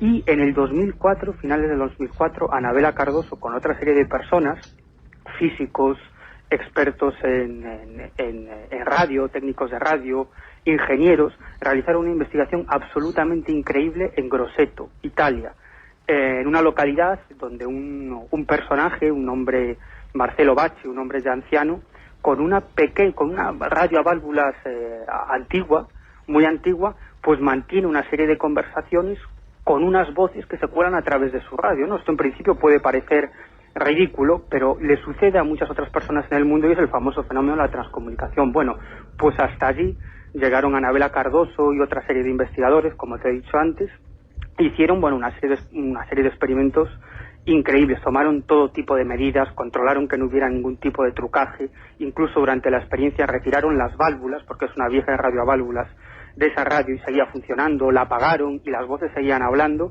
y lo que es más interesante, los investigadores eran de diferentes nacionalidades, había italianos, había españoles, había portugueses, había ingleses, y esas voces, fuera lo que fueran, en esos 4 idiomas hablaron con los investigadores, y cuando digo hablaron quiero decir que ha habido un intercambio, una conversación, ¿no? Y como esos sucesos, otros muchos, ¿no? Yo creo que es uno de los fenómenos, sabes que a mí uno de los temas que más me apasiona es el del contactismo, ¿no? Por supuesto. Claro, ese supuesto contacto con otro tipo de entidades, llámese extraterrestres, espíritus o lo que sea, ¿no? Y yo creo que el campo de la transcomunicación abre una vía nueva, porque ya no estamos hablando de psicofonías, estamos hablando... ¿De diálogo directo? Sí, de diálogo directo y además de un fenómeno, sea lo que sea, que interactúa con una serie de aparatos electrónicos y queda registrado, queda grabado, ¿no? Oye, Miguel, te puedo decir que ahora mismo aquí en la nave del misterio, en este día tan especial, se ha hecho con un silencio tremendo.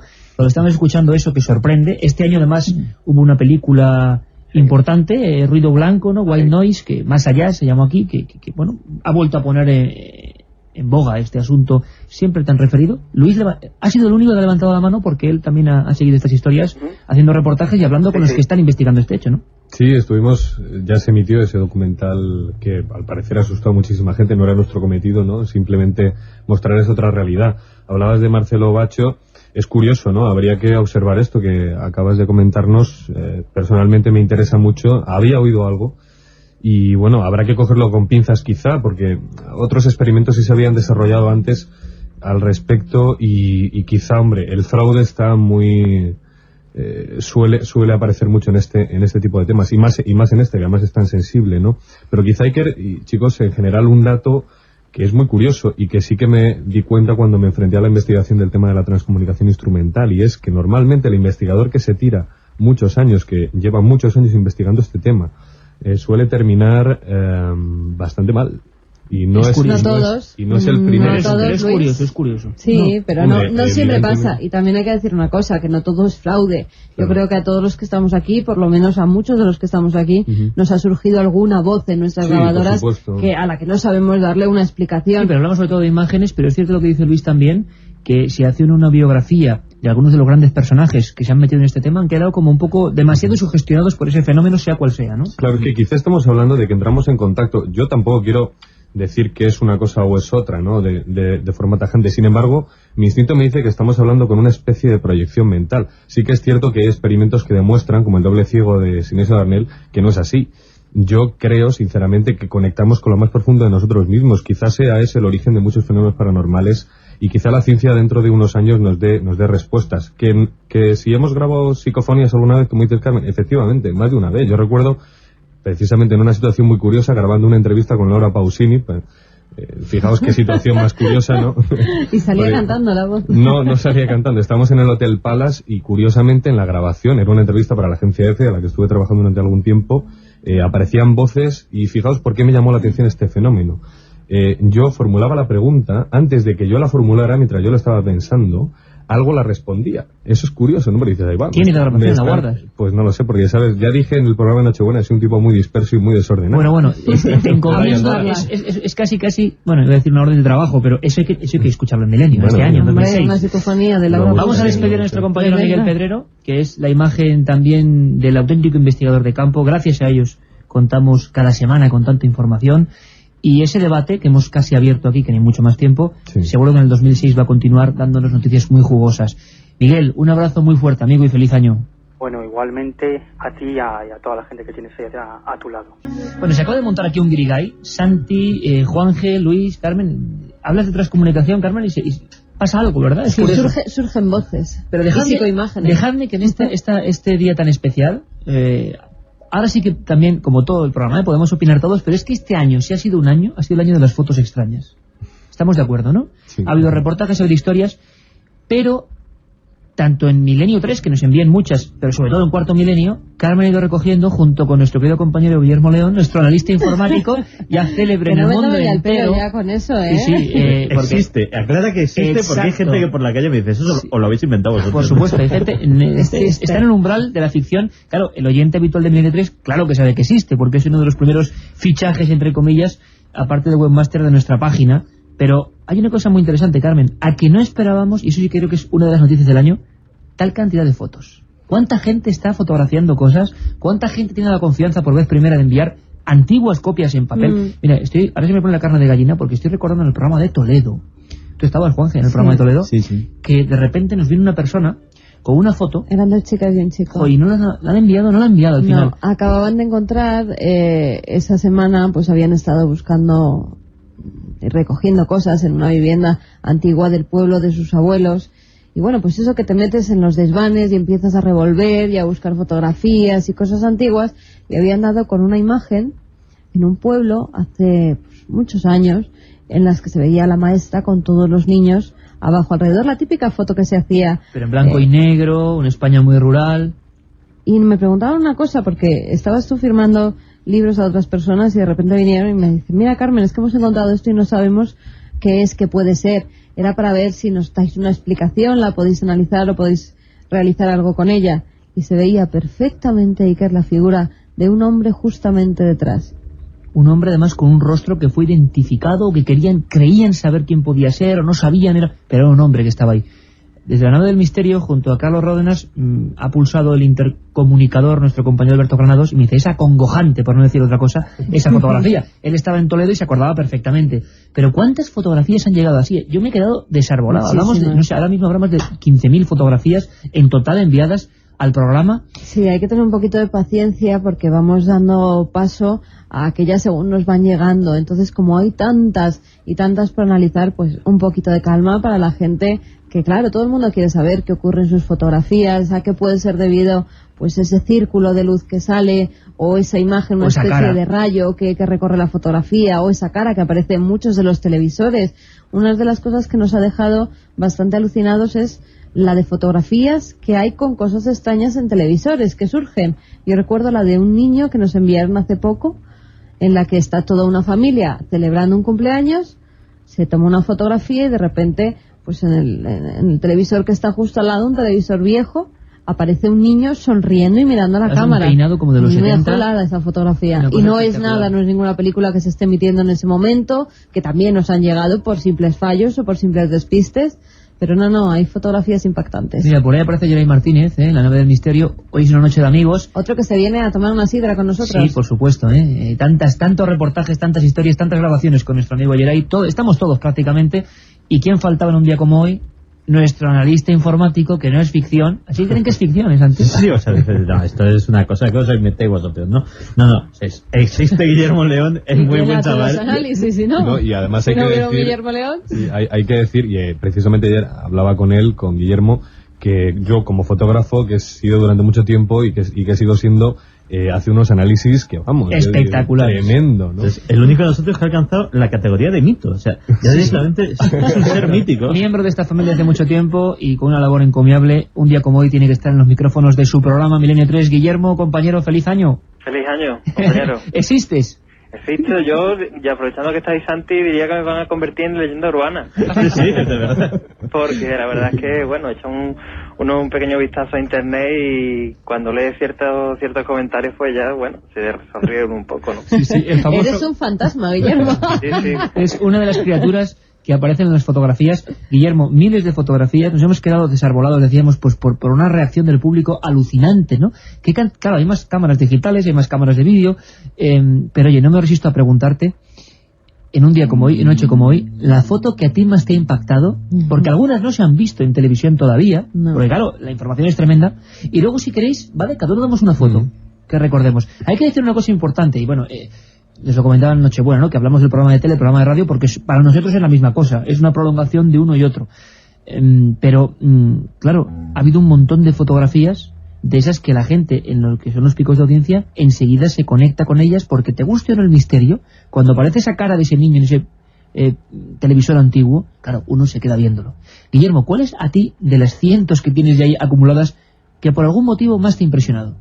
Pues yo quizás coincido un poco con Carmen, ¿no? Con esa fotografía que comentáis del niño que aparece en el televisor, o también otras que hay similares, ¿no? También recuerdo una fotografía de unas personas mayores, unas ancianas que salen mirando también precisamente a un crío. 3 ancianas. Sí, y bueno, pues sorprende bastante, ¿no? Que ahora pues lleguen fotos que no son precisamente actuales, sino que bueno, que quedan un poco ahí en el cajón, ¿no? De que tenemos todo de fotografía y recordando y viendo, pues sorprende que además siempre esos rostros que aparecen en la pantalla parecen ser bastante familiares, ¿no? Es muy curioso, Guillermo, lo que dices, porque hay gente que al ver que se está tratando de forma seria, que no estamos riéndonos de nadie, que estamos analizando, está empezando a desempolvar sus cajones y las fotos, tú lo sabes como fotógrafo, Luis, que más interesantes pueden ser las de papel, las de negativo, que están llegando, ¿no? Sí, es casi mejor que sean en negativo que digitales, ¿no? Aunque hay muchas formas de alterar una foto. Yo es que siempre lo miro todo desde el punto de vista de tiene que haber un trucaje, porque si no, no es normal, ¿no? De hecho, hemos estado trabajando estos últimos días en una foto muy curiosa que además os llegó a vosotros antes. Que es la que yo iba a destacar. Vamos a empezar la ronda. Venga, ¿vale? me adelanto. bien. A mí las fotos más espectaculares, llenas de polémica, son y creo que va a haber sorpresas a este nivel, son las obtenidas en un cementerio en el cual estuvimos investigando. Que hay mucha polémica porque es que eso es imposible, o sea, en una tumba no pueden aparecer unas niñas como vestidas de otro tiempo, no puede ser, o sea, objetivamente no puede ser.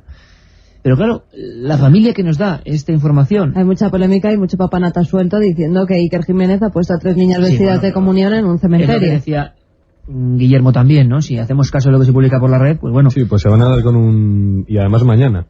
Yo no digo nada. Bueno, que vean la tele mañana, creo que es mañana, ¿no? Sí. Mañana domingo me parece que... No adelantes nada. Pero el tema es que 3 niñas en una tumba, ¿no? 3 niñas en una tumba, vestidas de antiguo, una cruz en medio, unas fotos espectaculares, extrañas. Guillermo, esas han sido unas fotos, han dado mucho que hablar por lo espectacular, ¿no? Por lo espectacular y, hombre, que también sorprende, yo lo que está comentando Luis, sorprende bastante quizás la corriente que hay por internet, ¿no? Pero bueno, yo creo que el público en general y el internauta y el oyente de Milenio sabe distinguir perfectamente cuando hay truco y cuando no hay truco, ¿no? Y estas fotografías, pues yo creo que son el ejemplo. Estas fotografías existen desde hace bastante tiempo y, bueno, yo creo que no nos ha dejado indiferente a nadie. La verdad. Oye, Juanje, elígeme tú una foto, alguna bien que hayamos sacado en el programa, que no, de estas que dices, caramba, el misterio se puede cazar, ¿no?, con una cámara. Lo que pasa es que te vas a enfadar, porque no lo has visto. Ya tengo en casa. Uno de las psicofonías de Laura Pausini y tú la fotografía. Este año estaba en el Hotel Bolívar en Lima, que es el hotel más antiguo no me vas a decir que en el Hotel Bolívar ha pasado algo. Sí, pero es que no te lo he contado nunca, entonces te vas a pillar un cabreo. Yo he dormido en el Hotel Bolívar. Yo he dormido en el Hotel Bolívar. Sí. He hablado con Juanjo Revenga. Es un hotel fantasmal. El más antiguo de Lima, efectivamente. No sé si me puedes describir un poco el hotel. El hotel está en la Plaza de San Martín, en el centro de Lima, y es un edificio que lo único que me recuerda es El Resplandor, la verdad. Es como 1000 habitaciones, la planta quinta y sexta están completamente abandonadas. Las habitaciones de las 3 primeras plantas, que son las que están las que se alquilan todavía a los turistas, parecen muy de principios de siglo, con un mobiliario muy antiguo. Recuerdo todavía cuando vas a tomar café, hay veces que te ponen todavía las cucharillas de plata de principios de siglos, es una cosa preciosa, efectivamente, y además cambia de dueño cada 2 por 3 porque aquello es un desastre, ¿no? Y me puse a hablar con toda la gente del Hotel Bolívar, todos los empleados, y empiezan a decirme, casi todos ellos, pues que han visto una figura fantasmal, que es una señora vestida de blanco, que mucha gente del hotel que desde hace años la identifica con una norteamericana que se suicidó. Y la han visto hasta bailar en un salón, Y hablo con los testigos, consigo hablar con bastante gente, y me comentan varias personas que han visto a esta señora. Bueno, y estaba con nuestro compañero Juanjo Revenga, que desde aquí le digo feliz año, y quería insistir en que investigáramos el caso, y le decía, es que no tenemos tiempo, tenemos que hacer mil cosas y tal. Entrevistamos a un arqueólogo que se llama Quirino Olivera, esto es completamente cierto, y la foto, recuérdame estos próximos días que te la enseñe. Eso va para Guillermo, pero de cajón. Pero vamos. Y entrevistamos a Quirino Olivera y tiramos una foto que se ve una pared. La pared de la habitación, de la suite principal, que le hicimos la entrevista ahí, de la suite principal del Hotel Bolívar. Y aparece una mancha blanca, con una forma así indefinida. Entonces, claro, cuando yo vacié la tarjeta en el ordenador y vi la foto, dije, ahí va. Digo, ¿y esto? Y Juan Correvenga, fotógrafo, fotoperiodista de guerra, le vendió fotos a medio mundo cuando está en la guerra, y dice, no tiene explicación alguna. Digo, es que no tiene explicación alguna, es que no tiene ni pie ni cabeza. Y entonces, pues bueno, pues esa noche hablamos con la gerente del Hotel Bolívar y nos dejó subir a la planta 5ª y 6ª, nos las abrió para que hiciéramos una investigación, que está todo grabado en vídeo, además, y aparecieron varias fotos muy extrañas, donde aparecen estas pequeñas bolitas que se llaman orbs, que ahora hay gente que dice que tienen una explicación, digamos, física. Te aseguro que yo estaba con Juanjo Revenga y aquella noche, que él es fotógrafo profesional, y repito que la vendió fotografía a la mitad de los periódicos de este mundo, y lo que apareció no tenía explicación alguna. Y bueno, Hotel Bolívar, quedas emplazado con Juanjo Revenga a que en este principio del 2006 nos contéis qué pasa en ese hotel, que es toda una leyenda de misterios en Perú. Santi, ¿tu foto?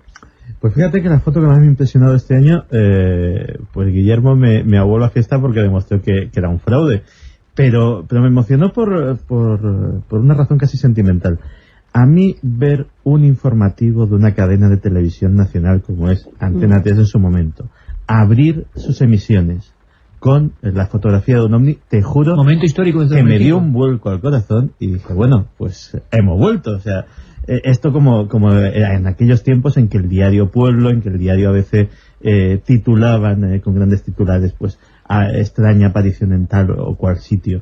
Y yo creo que por lo menos esa fotografía, o mejor dicho, el impacto mediático que tuvo esa fotografía, demostró que a día de hoy los medios de comunicación creo que ya están maduros, sobre todo los medios de comunicación generalistas, para darle una segunda oportunidad al misterio. Después de mucho tiempo de... Una década, vamos, terrible, sí, para estos temas. Efectivamente, de más de 10 años castigados en el desván, yo creo que el misterio genuino, y cuando es un fraude, pues fraude se dice, y se dice muy alto y a mucha honra.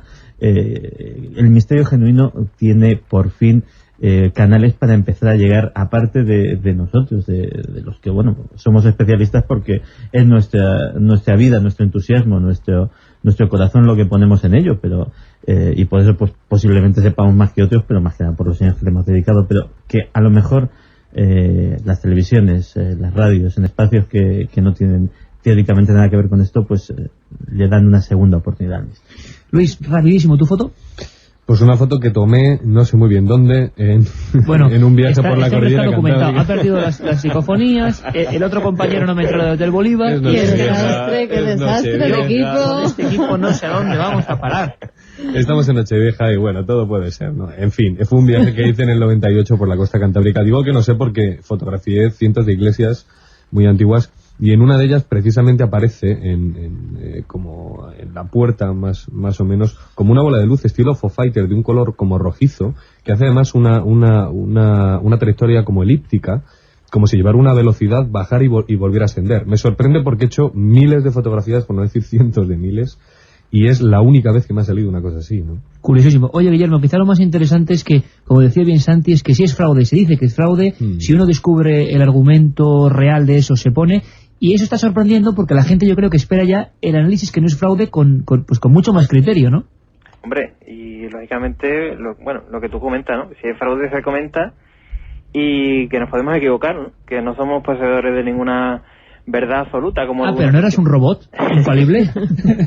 Como algunos quieren atribuirse, que parece que son poseedores de esa virtud de no equivocarse nunca, ¿no? Si nos equivocamos, pero fíjate, y creo que Guillermo coincidirá conmigo, hay menos fraudes de los que nos imaginábamos que podían llegar, ¿verdad? Normalmente fraudes conscientes, ¿no? Claro, normalmente son confusiones, o de una luz, o de humo que se ha colado, pero fraudes, manipulaciones de fotografías muy pocas nos han llegado, ¿verdad, Guillermo? No, prácticamente yo diría que casi ninguna, quizá eso, errores de apreciación, pero totalmente involuntaria, ¿no? También ha llegado algo de algún bromista, pero sí, una curva, de la chica de la curva donde se veía ahí una especie de monstruito cogiendo a otro y otro debajo, que además se veía que era un fraude. El año de las fotos, Guillermo, sin duda alguna, lo que más expectación está creando, lo que más ha sorprendido a la gente, y quizá, ¿por qué? Porque es algo que le puede pasar a cualquiera, y que te une con el misterio. Tú puede que no seas cualquier oyente, cualquier telespectador, no tiene por qué ser experto en templarios, como estaba contando a Juanje, ni saber exactamente qué ocurrió en la Galicia mágica, ni saber de transcomunicación. Pero amigo, todos hacemos fotos, todos hemos hecho fotos a familiares, en lugares, y ahí si surge algo, directamente te identificas con esa imagen. Oye, Guillermo, pues que el 2006, no solo como ha ocurrido, sino que haya 1000 proyectos más, 1000 historias, y que estemos todos en esta gran familia. Un abrazo muy fuerte, compañero, gracias por tu labor y feliz año. Venga, feliz año. Un besazo, Guille. ¿Estás seguro de todo lo que ves? ¿Y todo lo que oyes? Milenio 3, Cadena SER, con Iker Jiménez. Pues aquí seguimos, todo el equipo, con un montón de cosas. Y cada vez que metemos la publicidad, aquí se monta un guirigay, porque estamos discutiendo, viendo qué pasa el Hotel Bolívar, los templarios, las fotografías de Luis Álvarez, las psicofonías.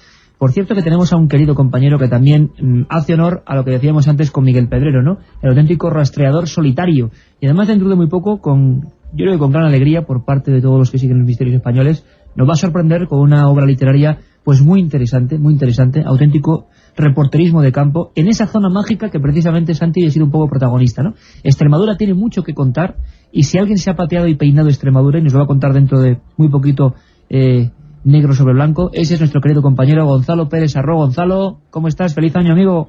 Feliz año y muy buenas noches a todos. Oye, pues estamos aquí todos casi como en un Serrano Jurdano, ¿sabes? Sí. Estamos contando historias. Estoy muy entretenido escuchando el tono relajado con el que estáis abordando los temas, y desde luego tiene su matiz también interesante. Hombre, ten en cuenta que en una noche como hoy, ¿verdad, Gonzalo? Es como para, hacer un poco resumen del año. Yo cuando he ojeado tu libro, no voy a dar más noticias, para que cuando salga hablemos largo y tendido de él, pero hay una cantidad de casos. Pero el ejemplo, Juanje, de lo que tú decías, que en España, y solamente en una comunidad, desde las momias de Llerena, terroríficas, a los sucesos ovnis con encuentros con humanoides cercanos como el de Escurial, historias terroríficas como la de Saucedilla, que de nuevo se repite lo que ha pasado recientemente, no sabemos si de verdad o no, en este caso de Alburquerque, pero eso sí que fue una aparición espectral que mantuvo en vilo a todo un pueblo. O sea, sin ser de Extremadura, unos casos impresionantes. Pero yo no sé si el 2005 ha sido más o menos activo o no, Gonzalo. Pues no, la verdad es que el 2005 ha dado poco que hablar en Extremadura en cuanto a fenómenos extraños o a temas de los que normalmente tratamos en Milenio 3. Ha habido noticias sobre algunas estafas de videntes. Eso no cambia, ¿verdad? Eso no cambia, ya no es un tema recurrente que ya he dejado de atender, desde luego, y de mostrarlo en Milenio 3. Pero bueno, también el caso del que tampoco creo que tenga muchos visos de realidad o de interesante, como el caso del que hablamos de la pantaruja. La famosa pantaruja, que eso hay que correr un túpido velo, porque ahí lo que es interesante de toda esa historia creo que es cómo se propaga el pánico en una población. Tú investigaste uno de los clásicos, para mí uno de los casos preferidos ocurridos en España. Tú eras un jovenzuelo que se encontró con esta historia, y también viviste como un pueblo entero se atemoriza por una figura fantasmal, pero eso sí que ocurrió de verdad, en Saucedilla, ¿no? Eso sí que fue, además, un caso dentro de unos tiempos en los que de verdad yo creo que los enigmas se mostraban pues interesantes, y había muchos frentes que abordar, tanto en la ufología como también en los temas paranormales. Y lo cierto es que entonces te creías que era uno más, y sin embargo pues se trató de un caso espectacular, en el que, como bien dices, durante una semana una población entera estuvo al pie del cañón por las noches, incluso se hizo rastreo, se peinó la zona por parte de la Guardia Civil y muchos vecinos, porque aquella figura de 3 metros de estatura con una túnica negra, una vestidura talar, se paseaba por las inmediaciones y las calles principales del pueblo, apareciéndose y desapareciendo ante la mirada de los vecinos. O sea que los casos clásicos siguen siendo un referente mucho más que este 2005. Yo espero sobre todo, Gonzalo, que el 2006 sea más pródigo y que siempre que ocurra algo en esa tierra bendita por el misterio y que tanto queremos aquí en Milenio, pues estemos ahí al cabo de la calle, como tú siempre haces, informando desde el punto y el lugar de los hechos. Un abrazo muy fuerte, amigo. Un abrazo y tenlo por seguro que así será. Claro que sí, Gonzalo, un abrazo, feliz año, compañero. Pues todo un clásico ese caso de Saucedilla, todo un clásico, una psicofonía que ha intervenido repentinamente en Milenio 3, pero estas cosas pasan. No sé si, Alberto, ¿tenemos a Javier Sierra? Me dice que sí, desde la nave del misterio en penumbra. Alrededor de Javier Sierra. Sí, ¿Se habrá comido las uvas? ¿Se habrá comido las uvas? ¿Habrá ido al cenáculo de Leonardo da Vinci? Javier, ¿dónde te pillamos, compañero? ¡Feliz año! Hola, buenas noches. ¡Feliz año, compañero! Igualmente, feliz año a todo el equipo y a todos los oyentes. Oye, bueno, tú sí que no te puedes quejar del 2005, ¿eh? Bueno. No, yo soy de los que no deben quejarse del 2005 y de los que no deben quejarse de lo que va a ser el 2006, porque, bueno, en mi caso hay muchos proyectos y muchas expectativas para este nuevo año recién estrenado. Y bueno, yo creo que habrá incluso crónicas que os podré hacer desde el otro lado del Atlántico, no una ni dos, sino varias. Ya qué bien, qué bien. O sea, corresponsal especial en Estados Unidos, Javier Sierra. Eso es un lujo, compañeros. Ya lo creo. Es que este ha sido el año de Javier Sierra. Sí, fíjate que voy a hacer una confesión personal. Yo siempre he pensado que si uno quiere prosperar en la vida tiene que seguir los pasos de los mejores. Y Javier Sierra ha sido una de mis liebres. Yo como galgo voy detrás de las liebres que no consigo alcanzar nunca, pero es que ahora sí que échale un galgo, porque ya no hay quien le coja. Acabo de tener una espantosa visión, que es Javier Sierra con cara de una liebre y Santiago Camacho como un galgo persiguiéndole. O sea, una escena de estas dignas de vamos, no sé, del Bosco o de algún delirio de Castaneda. Oye, Javier... Y lo que nos alegramos. No, este equipo sabes que se alegra especialmente de tus éxitos. Te consideramos uno más de la familia y nos enorgullecemos pues de todo lo que a cada uno de la familia le sale bien. Y desde luego, que le salga bien a uno de nosotros es que nos salga bien a todos, porque es avanzar en este mundo que se ha puesto tan complicado en algunas cuestiones, ¿no?, relativas al misterio y a la información. Javier, tú del 2005, aparte de los éxitos concretos, ¿qué destacarías a nivel noticioso? ¿Con qué titular te quedarías tú? Bueno, yo creo, a ver, hay muchos titulares, ¿no? Porque un año da para muchas cosas, pero ahora que yo estoy empaquetando mi caja de cartón con las noticias más raras del 2005, quizá la que más me ha llamado la atención al echar la vista atrás a este año ha sido que 2005 pasará a la historia, y realmente pasará a la historia de la criptozoología, como el año en el que se filmó por primera vez un calamar gigante vivo. Es decir, que yo creo que esa es una noticia espectacular, porque hasta ahora teníamos noticias de esos gigantescos animales de las profundidades abisales, pero siempre aparecían muertos después de sus combates con cachalotes, etcétera, pero nunca se había filmado un animal de este estilo vivo. Aunque había mucha polémica con esa filmación, ¿no, Javier? Al final, ya sabes, la polémica en Internet, que si sí, que si estaba vivo, que si lo hicieron artificialmente, hubo un montón de lío también con eso, ¿no? Sí, hay lío y supongo que lo seguirá habiendo, porque sobre ese tema, bueno, hay incluso también grandes intereses de productoras de televisión, exclusivas en cuanto a quién vaya a filmar ese animal vivo en su hábitat por primera vez. Pero bueno, en cualquier caso yo creo que sí que pasará la historia por esa noticia. Hay otras muchas, obviamente, ¿no? Yo creo que también es un año, y creo que no está mal recordarlo, un año de grandes pérdidas. Exacto. Es el año en el que, por ejemplo, en el mes de febrero se nos fue Sor Lucía, es decir, la única vidente que quedaba viva de las apariciones de Fátima. Que tú la viste de cuerpo presente, además, ahí en Portugal. Sí, además, fíjate, ocurrió a la vez que se quemaba el edificio Windsor en Madrid. Otro clásico conspiranoico ya, Santiago. Sí. Y de las leyendas urbanas. Sí, pues fíjate, fue casi a la vez. De hecho, yo pude irme a ver a Sor Lucía porque se quemó el edificio Windsor. Parece una cosa rara, pero es así. Y no tenías que ir a trabajar. Exactamente, porque la redacción de Más Allá está justo enfrente y sabía que iban a cortar la calle, que iba a ser imposible el acceso, así que saltó la noticia en Teletipos y fui a ver a Sor Lucía, a esa despedida que se le hizo multitudinaria, con muchos grandes patriarcas de la Iglesia en ese lugar. Es el año, por supuesto, en el que muere también Juan Pablo II y entra en escena el cardenal Ratzinger como nuevo papa, yo creo que haciendo cumplir con sus primeros discursos el lema de Malaquías que le corresponde, que es de Gloria Olivae, en el sentido de que él lo primero que hizo fue decir que iba a ser un papa para la paz.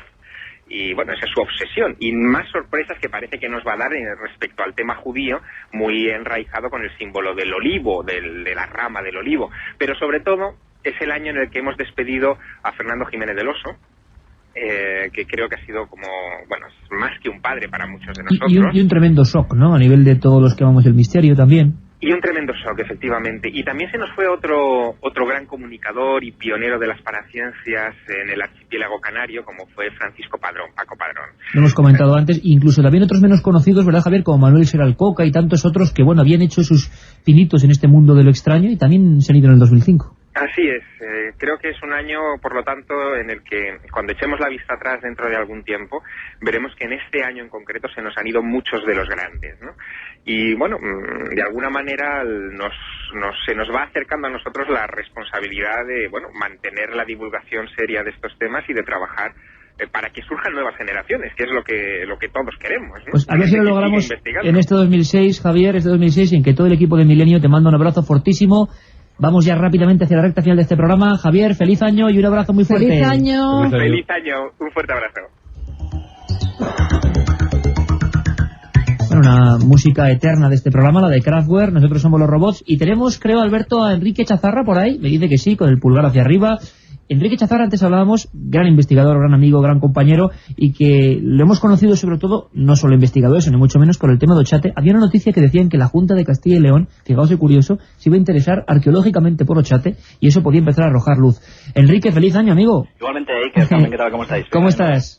Muy bien, aquí andamos. Oye, ¿es cierto todo esto de Ochate? ¿Que puede haber nueva luz sobre esta historia incluso a nivel oficial? Efectivamente, tú mismo lo has dicho. Estamos en contacto con la Junta de Castilla y León, concretamente con el Departamento de Arqueología Provincial, y a primeros del nuevo año tenemos pendiente una visita de arqueólogos para interesarse más que nada por el tema de la necrópolis. Ya sabes, la famosa necrópolis de Ochate, que tanta polémica ha surgido, y por fin se va a efectuar, digamos, el primer estudio serio sobre esta necrópolis desde un punto de vista arqueológico, a ver qué nuevos datos se pueden aportar, porque hasta ahora, más que nada, pues siempre hemos estado especulando sobre su datación, que si son tumbas antropomórficas del Bajo Medievo, sobre supuestos enterramientos que han existido ahí, de qué personas, de qué no personas, y por fin ya, digamos, la arqueología oficial pues se va a interesar por ello, y bueno, a la espera estamos impacientes de esta visita y a ver qué resultados obtenemos. Oye, es un logro increíble, ¿no, chicos? Que realmente instituciones arqueológicas se interesen en un tema, gracias a los investigadores, un tema completamente defenestrado, ¿no? Como pasa en muchos puntos de España, ¿no? Sí, aquí más que nada el problema que surge con el tema de la arqueología, que hemos intentado más de una vez que se interese por el tema de la necrópolis,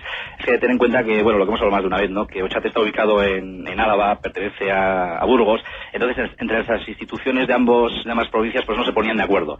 Y por fin ya, pues gracias a colaboraciones de investigadores estupendos como Julio Corral y Antonio Arroyo, pues hemos conseguido que ya por fin la Diputación de Burgos se interese por ello y, en fin, a ver lo que nos depara el futuro. Pues sin duda, uno de los grandes logros del 2005, de compañeros investigadores, divulgadores que están ahí currando a pie de campo, hayan obligado, casi entre comillas, a las instituciones a que se interese por un tema y seguramente con esa ayuda podamos saber más del gran enclave misterioso del norte de España, que es Ochate. Enrique, que feliz año, amigo, y con el 2006 cubramos muchísimas más noticias y acontecimientos. Un abrazo muy fuerte. Un abrazo, feliz año nuevo, gracias. Oye, creo que tenemos también, porque ya vamos rapidísimo, a otro amigo, y vamos del norte al sur. José Manuel Frías, compañero, feliz año. Feliz año, buenas noches. ¿Cómo estás? Pues nada, muy bien. Oye, el 2005 ha sido productivo, creo que el Cortijo Jurado ha seguido siendo uno de los grandes clásicos que también es imbatible, ¿no? Todo el mundo sigue hablando de él. ¿Y de fotos que nos envían desde el Cortijo Jurado? Hay unas que son fraudulentas, ¿no? Con una niña en la ventana, sí. Podemos sacar esa duda de aquí, Frías. Hay una historia curiosísima, ¿no? Conozco esa fotografía, es totalmente falsa, pero sí es cierto que la gente sigue hablando mucho de Cortijo Jurado, sobre todo en Málaga, ¿no? Me imagino que en el resto de España todavía habrá quien recuerde todas las participaciones en medios de comunicación, pero aquí en Málaga es un tema que está todavía bastante candente. Creo que ha sido un gran caso del año 2005 y bueno, entre otros muchos, ¿no? Yo creo que también a nivel histórico, que hoy día es lo que está un poco de moda, creo que también he podido investigar algunos casos muy interesantes, como los iluminados de Tolox o el Sacamarte. Bueno, esa ha sido una de las grandes investigaciones históricas de este año. a la que hemos intentado dar promoción máxima, pero también la de Sacamantecas, el tío mantequero, terrorífico, pero eso de los iluminados de Tolox, un grupo de personas que se iba a suicidar o inmolar convencidos y con historias de hipnosis en un pequeño pueblo de Málaga, ha sido uno de los grandes hitos de este 2005, sin duda, José Manuel. Sí, yo pienso que ha sido uno de los casos más curiosos que he investigado. Creo que es el más extraño, ¿no? Porque, nos enfrentamos a datos tremendos. Yo creo que lo bueno de la investigación histórica es eso, que puedes palpar, ¿no? Que puedes acceder a documentos policiales, judiciales, forenses, y eso es lo que hice con este caso. Y pude descubrir cosas interesantes, ¿no? El hecho de que varias personas estuvieran a punto de morir en un pueblo porque llegaran gente extraña, gente que ya manipulaba la mente humana a través de la hipnosis, ¿no? Y creo que es el primer caso documentado de intento de suicidio colectivo, ¿no?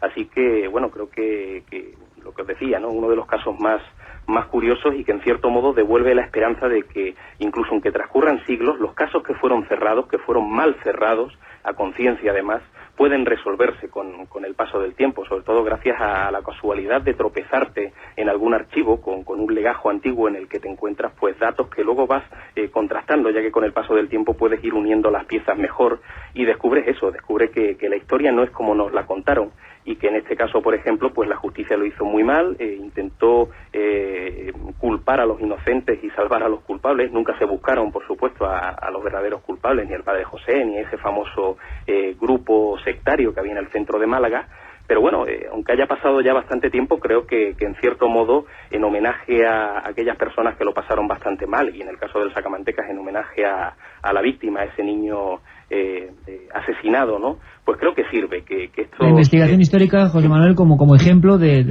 nuevas noticias, ¿no? Interesantes. Claro. Yo espero sobre todo, y esperamos todo este equipo, que el 2006 siga siendo pródigo en este tipo de recuperaciones históricas, porque estoy seguro que las grandes noticias pueden surgir de eso, de la revisión del pasado. Un abrazo muy fuerte, estamos ya al límite de los segundos, tú sabes cómo es esto de la radio, José Manuel, y sobre todo feliz año, compañero. Feliz año y un fuerte abrazo a todos. Un deseo muy rápido, compañeros, relativo al misterio, ¿os parece? Para este año 2006, ¿qué os gustaría que pasara? Vamos con Juanje. Hombre, lo que me gustaría que pasara es que cada vez se anime más gente a viajar por este país, por España, a descubrir sus misterios y también fuera de España. Bueno, pues ya está, oye, resumido y sintáctico. Y en busca de mucha aventura. Que cada vez el trabajo de gente como yo, que nos dedicamos a las conspiraciones, pues sea más difícil, porque la verdad fluya, la verdad se conozca y haya menos secretos en el mundo. Oye, por cierto, Santi, Windsor, gran conspiración de este año, en España, en Madrid. Desde luego, yo todavía me atengo al informe de la policía científica que decía que aquellas dos sombras eran dos personas reales, de carne y hueso, que estaban en el edificio en aquel momento. Ahí queda eso. Luis. Pues que 2006 venga mejor que 2005, si cabe, que esta familia siga unida durante mucho tiempo y que todos estos viajes nos lleven a nosotros, a tus oyentes y a nuestros espectadores muy lejos, Iker. Claro que sí, Luis.